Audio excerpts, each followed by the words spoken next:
يا رحمن يا رحمن، ما شاء الله تبارك الله. اليوم زارنا الأخ عبد الله مجاهد اللوزي والأخ سند بن مهيوب لمناقشة أقوى العروض إن شاء الله ننزلها في بداية السنة، بداية 2026. أمانة من الآن يا رحمن يا رحمن.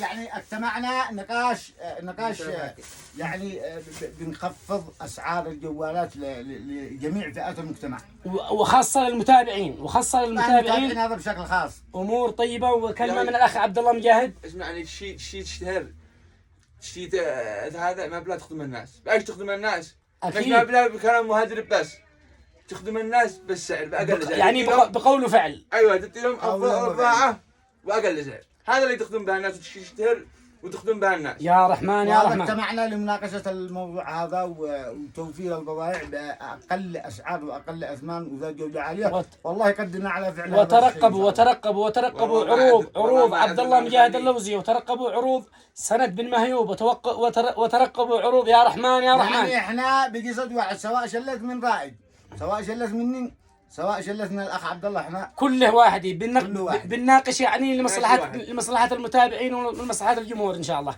وإن شاء الله الأيام القادمة أقوى العروضات إن شاء الله. إن شاء الله. ونحب أنتم متابعين. استودعناكم الله. والله كلكم على راسي. حياكم الله.